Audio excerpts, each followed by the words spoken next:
Good morning. How are you all today? We're going to go a whole different route today. So today, I was thinking about the difference between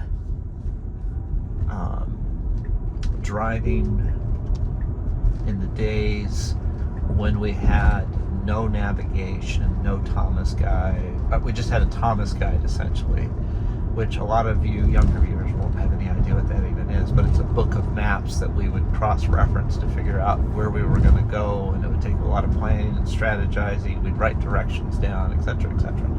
Back when dinosaurs roamed the earth. So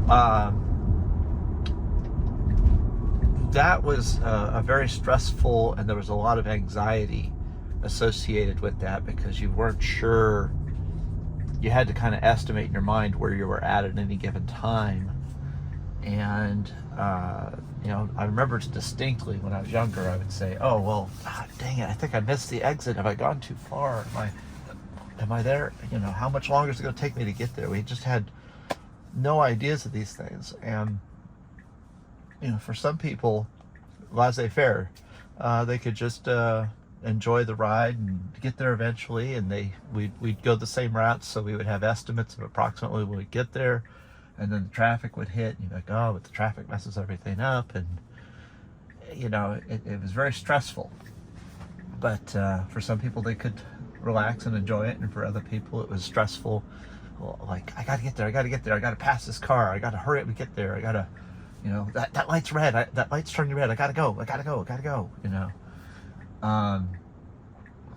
And then, I don't know, fast forward to today, and we have pretty much exact measurements of when we will arrive at a destination based upon navigation systems that are taking into account traffic and accidents and freeway closures and everything else. It's been kind of an enjoyable thing in the course of my life to see how that's taken the stress down for us, starting back in the 2000s when we first started seeing navigation on kind of a mass basis. I do remember that in the last 20 years there's been a lot of road rage issues and people trying to run each other off the road. Wham Bam Tesla Cam shows people getting all upset with each other. And when you're in control of the car and you're measuring every space and you're intensely trying to, deal with everything you have to deal with when you're driving, your head's really in the driving. It's really in it.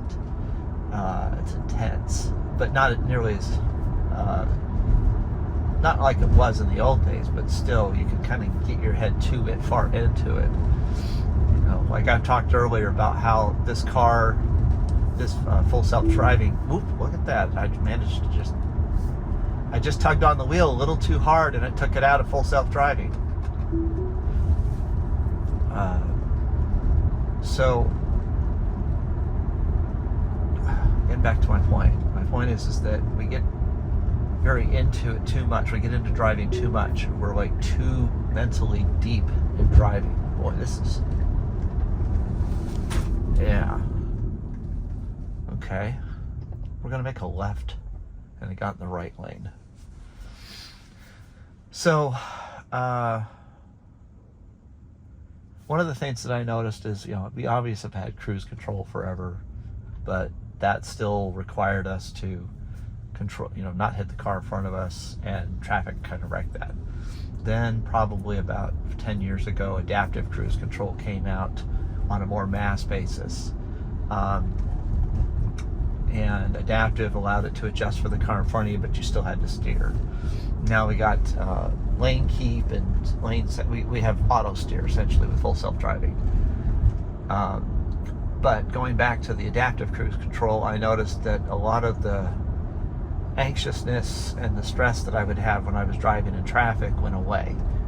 I would tell people that I felt like I'd lost 30% of the stress by using the adaptive cruise control.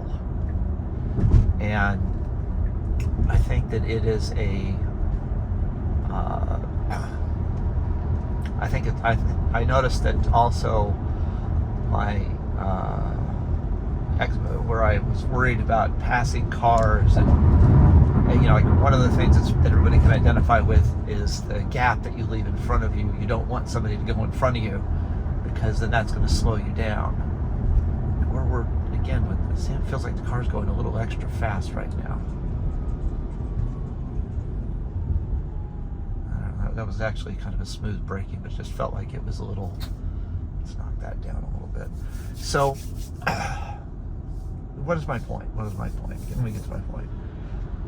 When we're talking about the need for that space to, you know, somebody puts on their turn signal and you're like, no, you can't get over because that's my space. It's like a, I don't know, I used to feel that. I understood that a little bit. I can't talk about the way that our car language when we drive offends other people, or they take it personally. As I'm sitting here with the autonomous vehicle driving, it can upset people around me as I'm driving, because it could stop and they could think I'm brake checking them, or, you know, whatever. See, like here, that guy nearly hit me.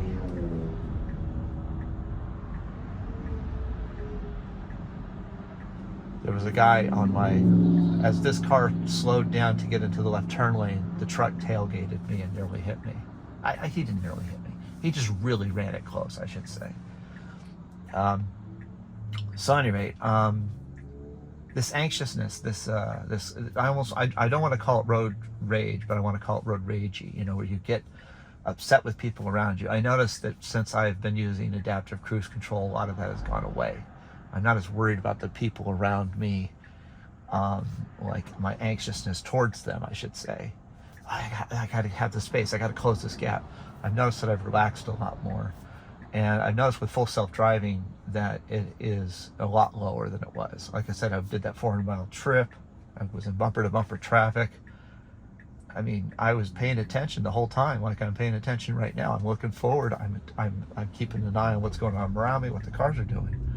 I just don't feel that, I don't know, that possessiveness that I used to feel of space around me and everything. And it's just like the navigation, you know, you'll get there at this time and with the traffic, and you're going to take this route, and it's like, well, did I take the right route? Who cares? That's what the navigation says. You will keep lowering and lowering and lowering your stress as you're driving.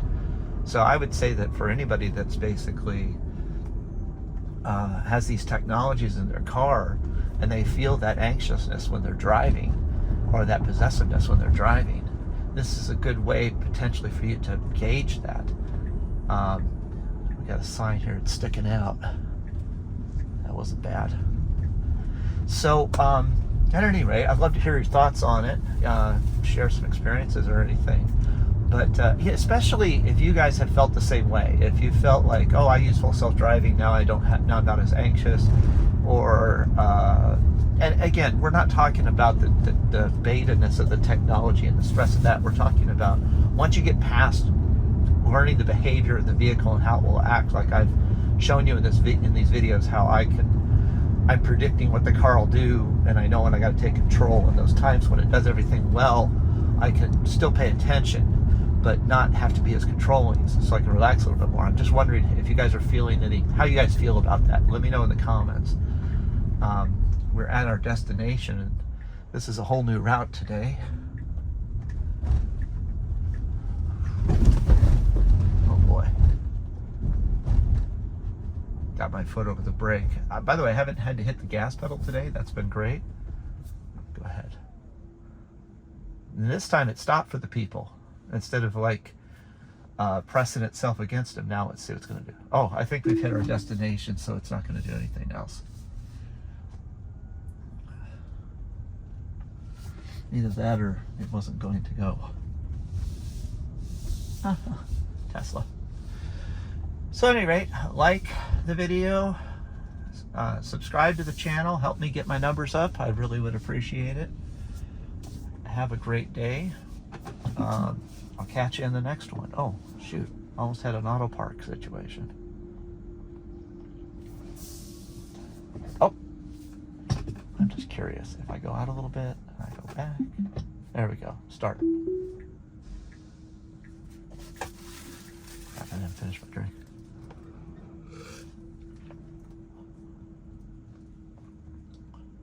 Not bad. According to the box, I'm in the center. We're gonna go. All right, guys, have a great one. More to come.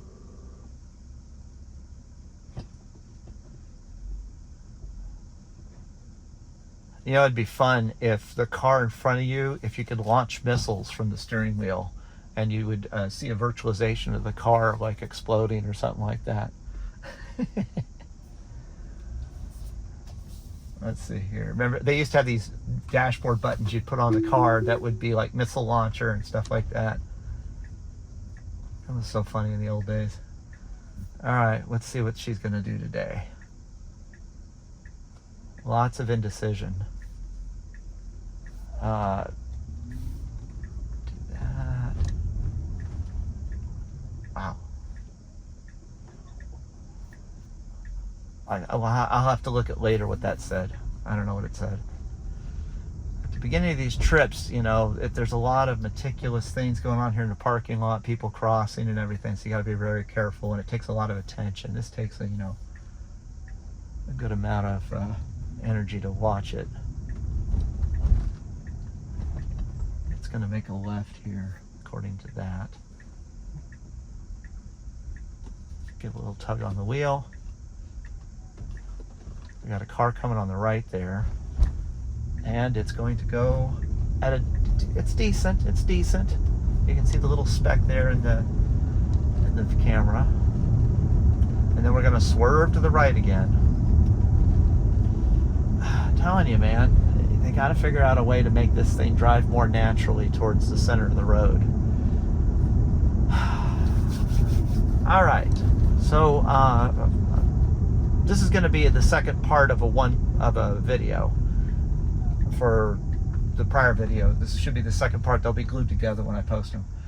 So I was talking about kind of like the road raging intensity of driving, and how I feel like these technologies, adaptive cruise and auto steer, essentially help low and navigation with the expected time, including traffic and everything else, how it basically sets my expectations in such a way that I don't feel like, oh, I'm going to be late, because people know when I'm going to be there, and it's driving at the speed it's going to drive at. One of the things I didn't kind of mention is that, so like my friend who, when I first got the enhanced autopilot and I put him in the driver's seat, I said, here, drive this thing.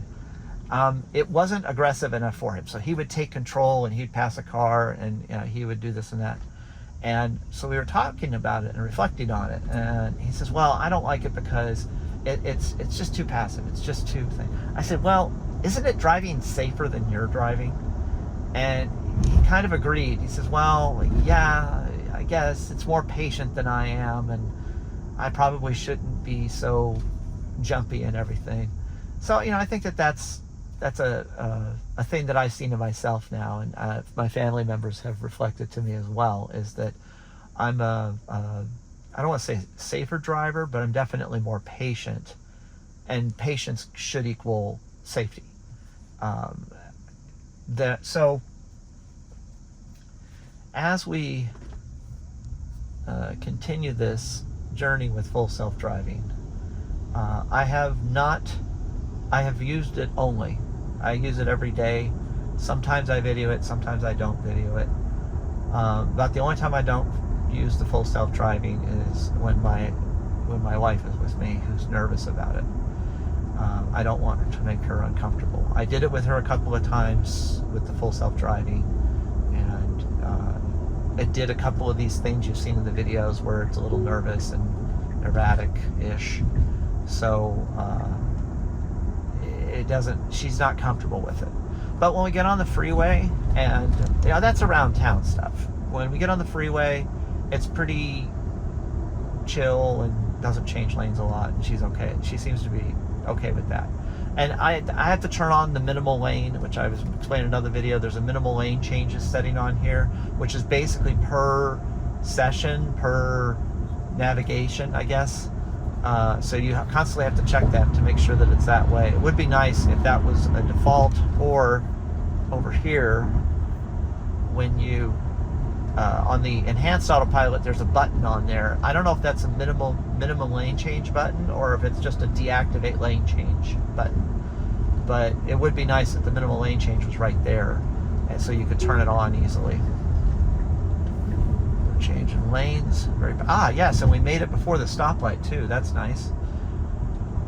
So to kind of close out this discussion of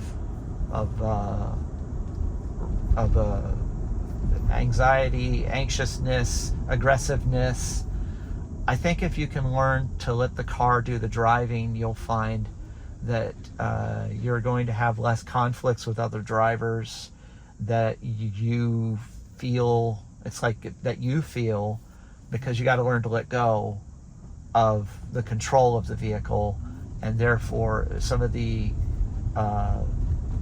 somebody can explain it better in the comments, please do, maybe with some psychological terms. But the point is it's like that's why I feel more relaxed when I get to my destination. That's why when I went through bumper to bumper traffic up in Los Angeles, it doesn't feel like anything, because I'm just not as intensely into the whole driving thing as I am into the supervising thing.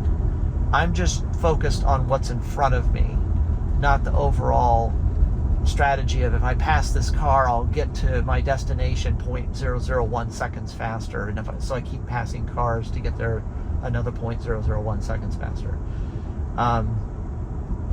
But like I said, it's one of those things that obviously it's subjective, and that's why I want to hear from you guys about what you think. And I want to apologize that this is kind of improvised and not very organized in these thoughts and this conversation.